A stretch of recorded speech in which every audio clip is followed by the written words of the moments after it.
My next guest has a sound that seamlessly blends folk rock and modern soul. He's a storyteller at heart, and his music is filled with tales of life, love, hardship, and redemption. He has shared the stages with Kanon, Francesco Yates, rock legends Tom Cochrane, and Jim Cuddy. His new single, What Comes Around, was released in June 2023 as a follow-up to his award-winning album, B. What Comes Around plays on mainstream radio internationally in 7 countries and has been added to over 340 Spotify playlists. And we're going to hear it in just a few moments. But right now, let's spill the tea with Matt Zaddy. Matt, welcome. Thanks for having me. Matt, you've been doing this for a while now. So I want I want to get a couple of your takes. First of all, when did you start singing? Were you one of those kids that was running around the house at 2 and 3 years old and singing away? No, I wasn't. I was an instrumentalist far before I ever started singing, and I remember in my teenage years receiving some very not kind opinions on my voice. I sang at the odd open mic when I was in my 20s, but because I was playing a style of music where I wasn't the vocalist, because I can't do metal vocals very well, I really didn't start singing on a continual basis until I was in my late 20s or early 30s. Now, when I started playing guitar at the age of 12 and 13, I did it to meet girls. How about you? Spite. Spite. I was playing piano since I was 5 years old, and I started playing clarinet when I was 9. And when I was 12 or 13 years old, I believe I was 13, we had a family that was living in our basement. It was a mother and her son. And the son was a virtuoso violinist. He was 16, and his mother had pulled him out of school to study with the first chair of the Toronto Symphony Orchestra. So he was a brilliant player, far beyond his years. And we had an old acoustic kicking around the house, and my younger brother was actually playing it. Now, Andrew, the gentleman who was living with us, he and I were friends. I was only a few years younger than him, and he spent most of his time playing music, which I liked. And he picked up my brother's guitar and learned to play it in a day. And I said, well, if he can do it, I can do it. And then very shortly afterwards, I fell in love with it.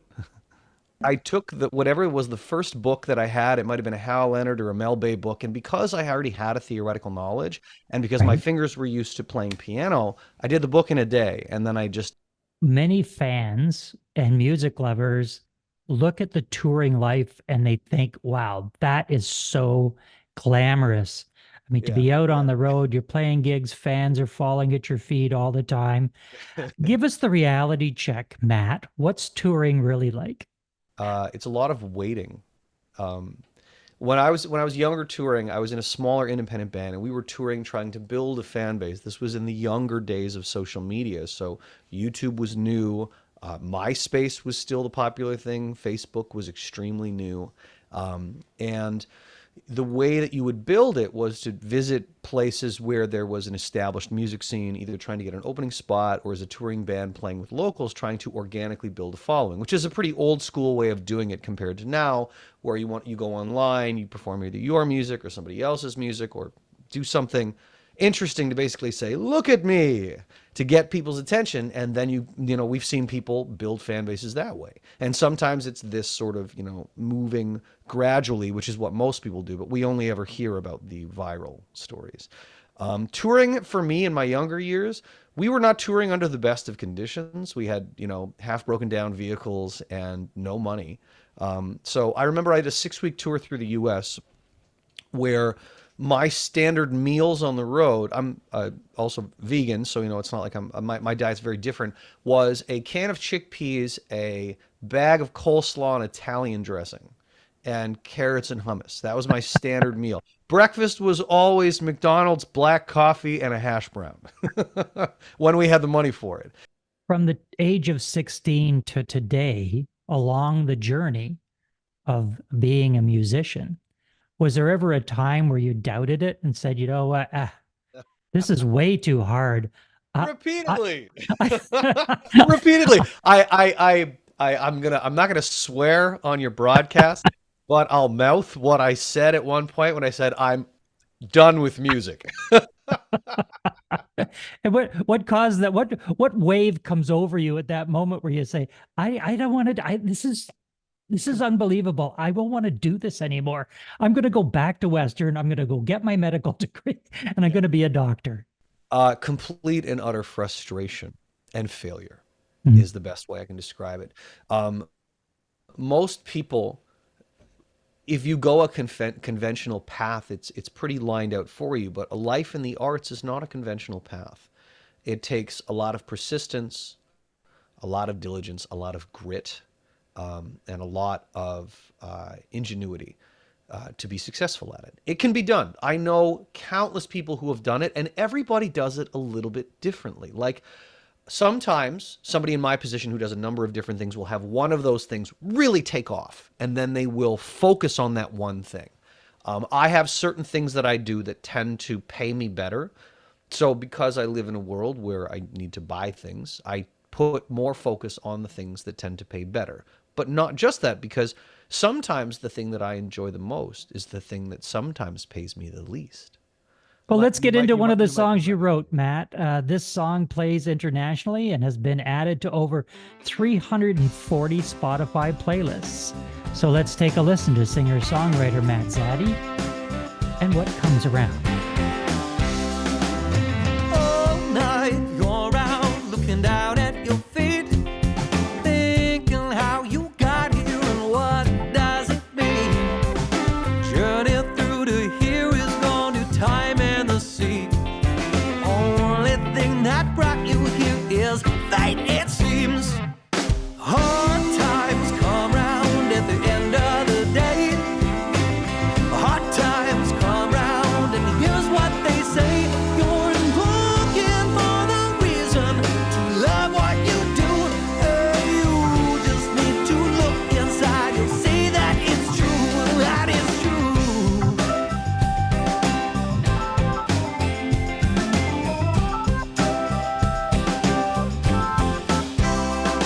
When your smile comes out like a new morning's rays, each time it shines, it brightens my day. Never have to worry what I'm gonna say. No matter what comes around, we'll have it our way. Hard times come round at the end of the day. Hard times come round, and here's what they say: you're looking for the reason to love what you do. You just need to look inside. You'll see that it's true. Look at all the little things that we get to do. Don't give it any thought on what they say to you. Even if it's hard, you know it's better this way. The only thing we need is love today.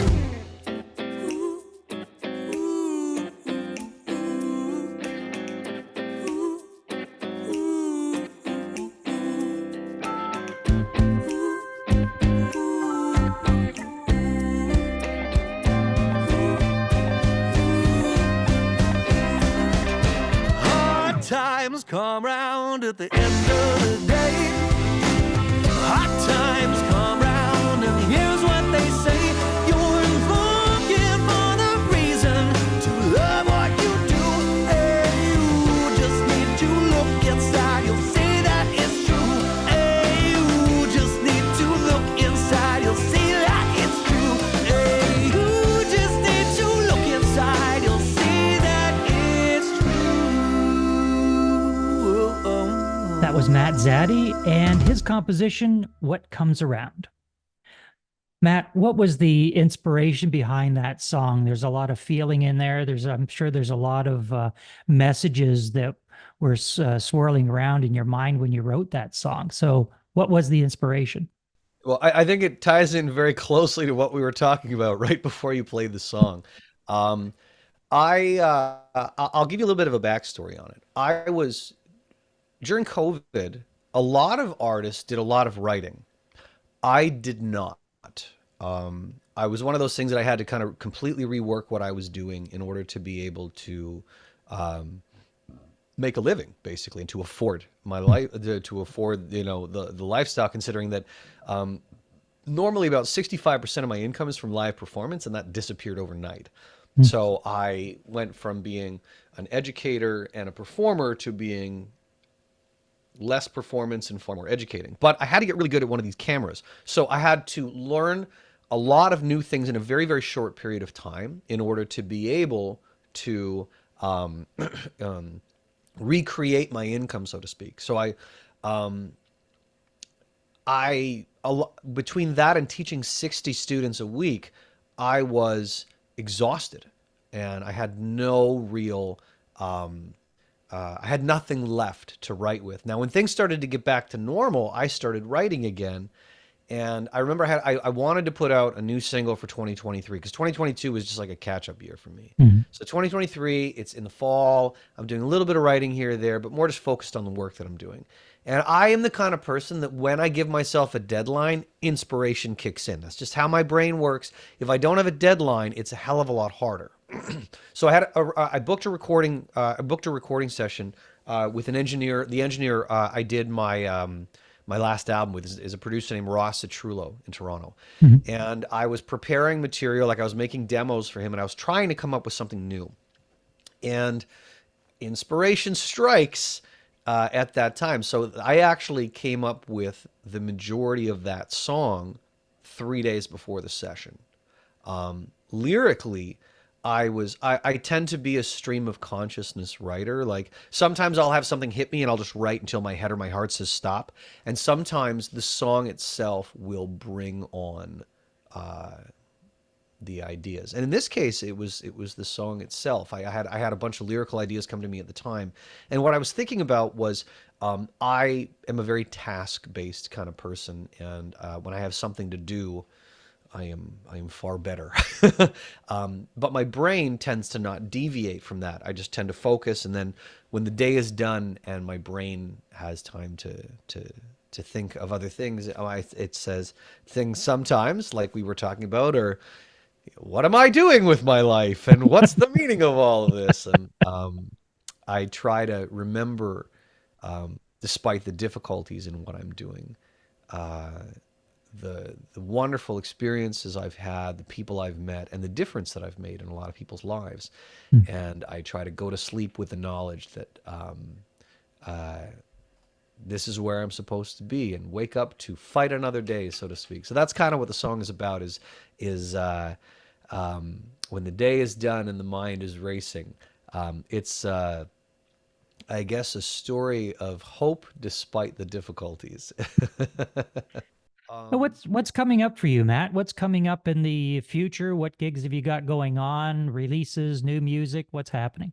The biggest shows that I have coming up in the next little while are I am playing on the 23rd of February at the River Run Center in Guelph, which is their performing arts center, with my full 5-piece band, so vocal, like 3-part vocal, harmony and bass and drums and keys, and yours truly, doing a mix of my music and then my take on some tunes with a focus on Canadian content. That's kind of my thing that I really like. I really dig the whole Canadiana thing. And then the 1st of March, I am doing a similar show at the Oakville Center for the Performing Arts. All of those are available online. If you search Matt Zaddy River Run Center or Matt Zaddy Oakville Center, it comes up in a second. And then on the 16th of March, Heather and I, my wife, have been developing for the last number of years a Celtic show that's like a mixture of Irish and Celtic music and a performance with storytelling, and we have Irish dance. We last year had that show perform at the Living Arts Center in Mississauga, and it did extremely well. So now we have 2 shows this year on Saturday, March 16th at the Living Arts Center at 2 p.m. and 8 p.m. And like I said, it's a big mix of, I have some Irish heritage on my mother's side, and I fell in love with Irish folk music in my 30s. And we developed this show because we love the music. And it's become something now where the community looks forward to it every year. We have a bodhrán player, which is like the traditional Irish drum, a fiddler. We have a tin whistler this year. And as luck would have it, because I play in pubs, one of the pubs I play in most often, Cullen's Irish Pub in Streetsville, their daughter's a championship Irish dancer and dances in our shows. Her name's Molly Collins. She's wonderful. So it is a wonderful celebration that we always do around this time of year, and we are fortunate enough to be doing it twice in the Living Arts Center. So February 23rd at the River Run Center, my music, March 1st at the Oakville Center, and then March 16th at the Living Arts Center for Celtic Roots. And if people want more information about your music and where you're playing, is there a website, social media? Where should they go? Sure. The easiest thing is to go to mattzaddy.com. So it's M-A-T-T, and then Zaddy is like daddy, but with a Z. So mattzaddy.com. Or if you search my name, it's a very specific name. My socials come up in a heartbeat. If you're on any social media and search my name, you'll find it no problem. We've been in conversation with Matt Zaddy. Matt, thanks for being with us. Happy to be here. Thanks very much.